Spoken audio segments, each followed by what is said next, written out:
존경하는 고 김대중 대통령이 서거 15주기였던 1년 전 오늘은 더불어민주당 전국 당원대회가 있었습니다. 지난 1년 민주당 최고위원으로서 어땠는지 스스로 되돌아보는 날로 삼겠다라는 말씀 드리면서 발언 시작하겠습니다. 지난해 민주당 전당대회 기억을 되짚어보면 그때 저희들은 잘하기 경쟁을 했던 것 같습니다. 그런데 지금 국민의힘 전당대회는 어떻습니까? 참으로 가관입니다. 지난 주말 김문수 당대표 후보 사진이 빠르게 확산이 됐는데요. 국민의힘 당사에서 특검 압수수색을 맡겠다라면서 농성 중인 김 후보가 이 반바지인지 속옷인지 모를 차림으로 침대에 앉아있는 사진이었습니다. 대선 기간 동안에는 나는 방탄조끼가 필요 없다라면서 틈만 나면 앞서풀 풀어 헤치더니 이번 당대표 선거에는 급기야 맨다리 노출입니까?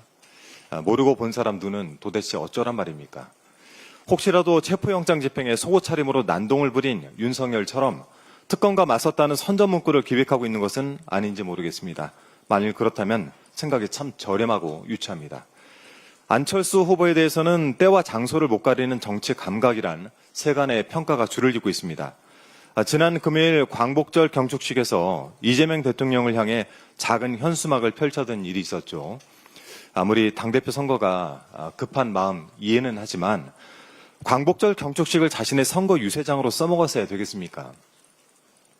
이래놓고 어제 당대표 후보자 토론회에서 이 일을 언급하면서 누가 민주당과 제대로 맞서고 있는가라고 되물었다죠. 정말 정신 차리고 들어보십시오. 그날 안철수 후보가 맞섰던 것은 이재명 대통령과 민주당이 아니라 순국 선열과 애국지사였습니다.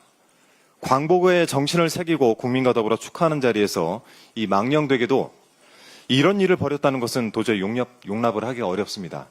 윤석열 체에서라면 사지가 들려서 쫓겨났을 일인데 그나마 체면이라도 차릴 수 있게 해준 대한민국 민주주의의 높은 수준과 품격에 감사하길 바랍니다. 그리고 이제 제발 좀 철 좀 드십시오. 장동혁 후보는 당원들에게 편지를 썼다라고 하는데요. 제가 그 편지를 읽어보니까 이재명 정부를 비판한답시고 광란의 권력 파티, 삼류 조폭 정치 같은 수위를 넘나드는 막말이 매우 인상적이었습니다. 이 자백에 가까운 이 말을까지 듣고 있자 보니까 국민의힘 전당대회는 그야말로 팝콘 가게 아닌가 싶습니다. 마지막으로 전현희 최고위원께서도 말씀하신 부분을 좀 하나 더 짚고 넘어가겠습니다. 이재명 대통령이 외교 일정을 앞두고 있죠. 23일 한일 정상회담, 25일 한미 정상회담이 예정돼 있습니다. 그런 지점에서 하나 좀 짚고 넘어가야 할 일이 있습니다. 2022년 9월 이 내란 속의 윤석열이 미국 순방 중에 저지른 바이든 날리면 사태에 관한 것인데요. 당시 MBC가 이 내용을 보도하자 윤 정부는 외교부를 통해서 윤석열 명예훼손 소송을 내고 방심위를 통해 거액의 과징금을 부과하는 등의 강경 대응에 나섰습니다. 그런데 어제 보도에 따르면 당시 윤석열 대통령실은 대국민 듣기평가가 아닌 대국민 사과를 준비하고 있었다고 합니다.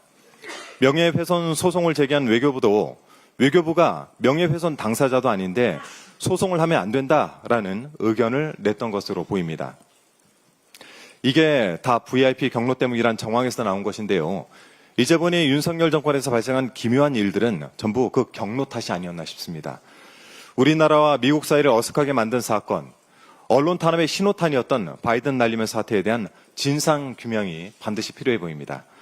지금 경찰 등에서 진행 중인 수사는 언론을 향할 것이 아니라 윤석열과 당시 참모진을 겨냥해야 할 것입니다. 바이든 날리면이란 희대의 사건에 윤석열 등의 직권 남용은 없었는지 수사를 통해서 명백하게 밝혀낼 것을 수사당국에 촉구합니다. 이상입니다.